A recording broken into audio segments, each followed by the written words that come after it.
मणिपुर में बेटियों की जिस तरह से परेड कराई गई आपको याद है? नरेंद्र मोदी जी का वो नारा याद है, बेटी बचाओ बेटी पढ़ाओ। लेकिन उस नारे की सच्चाई क्या थी? हाथरस में जब दलित बिटिया के साथ बलात्कार हुआ और उसकी मौत हुई तो रात के 2 बजे उसकी लाश को जला दिया गया बिना परिवार वालों की मर्जी के।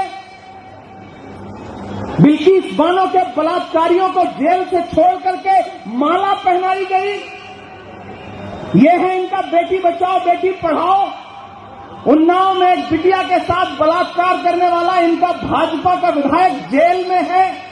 सोनभद्र में इनका एक विधायक बलात्कार के आरोप में 25 साल की सजा काट रहा है। और तो और ओलंपिक पदक लाने वाली बेटियां जब प्रधानमंत्री की चौखट पर अपना मेडल लेकर के गई और ये कहा कि हमारे साथ खड़े होइए, हम बेटियां इंसाफ मांगती हैं, तो जंतर मंतर पर उन्हीं बेटियों को पुलिस ने घसीटा है। उसके विजुअल हमारी आंखों के सामने। मैं अपने समाज के लोगों से भी कहना चाहता हूं कि जज्बाती बनने की जरूरत नहीं है, मुद्दे पकड़िए, सियासी तौर पर खुद को बेदार करिए। कांग्रेस क्या कह रही है कि हमारी सरकार आते ही हर गरीब औरत को, हर गरीब महिला को 1 लाख रुपए दिए जाएंगे।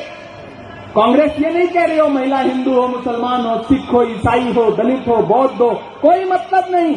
वो महिला भारत की नागरिक है और गरीब है तो हर साल उसके अकाउंट में 1 लाख रुपए डायरेक्ट दिए जाएंगे। ये कौन कह रहा है? राहुल गांधी कह रहे हैं। तो उसका फायदा किसे मिलेगा? हमारी आपकी भी बहन बेटियों को मिलेगा जो गरीब है। यहां नई नस्लें खड़ी हैं। कांग्रेस पार्टी कह रही है कि हमारी सरकार बनते ही 30 लाख नौकरियां तुरंत, और 25 साल के वो नौजवान जो डिप्लोमा लेकर के घूम रहे हैं उनके पास नौकरी नहीं है, उनको नौकरी मिलने तक 1 लाख रुपए का बेरोजगारी भत्ता दिया जाएगा डायरेक्ट आपके अकाउंट में। मुद्दों पर लड़ो इस चुनाव को। भाजपा तो चाहती है कि मंदिर मस्जिद हिंदू मुसलमान, नहीं, हम मुद्दों पर लड़ेंगे इस चुनाव को। मैं देश की पार्लियामेंट में बैठता हूं, मैंने कहा ना आपकी दुआओं ने मुझे महज 34 साल की उम्र में देश की सबसे बड़ी पंचायत में बिठाया। मैंने वहां बैठ के देखा है, ये महसूस किया है कि हिंदुस्तान की सियासत एक अलग करवट ले रही है। मेरे अपनों, उस शेप के साथ, उस बेदारी के साथ, उस करवट के साथ बदलना पड़ेगा। दिल्ली में इंडिया गठबंधन की सरकार बनने जा रही है। मैं केरल से होके आ रहा हूं।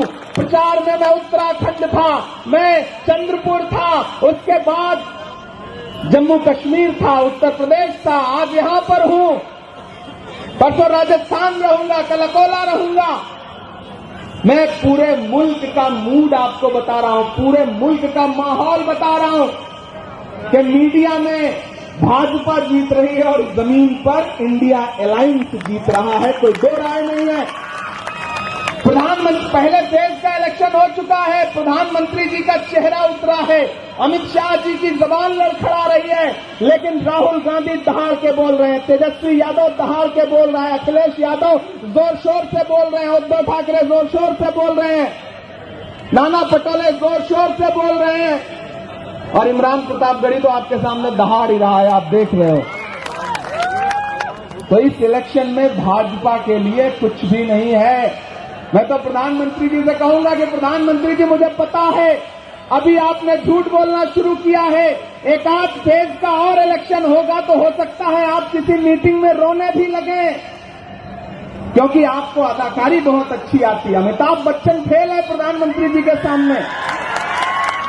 एक्टिंग तो भाई कमाल का करते हैं वो। एक दिन पार्लियामेंट में रोहित वेमुला को याद करके भावुक हो गए, ऐसा लगा जैसे आंसू निकल आएंगे। मुझसे मीडिया के एक साथी ने कहा कि इमरान साहब आज तो प्रधानमंत्री जी भावुक हो गए थे, आप क्या कहेंगे? मैंने कहा भाई मैं क्या कहूंगा, मुझे तो एक शेर याद आ रहा है कि वो अब तिजारती पहलू निकाल लेता है, मैं कुछ कहूं तो तराजू निकाल लेता है, मैं इसलिए भी तेरे फन की कद्र करता हूं तो झूठ बोल के आंसू निकाल लेता है।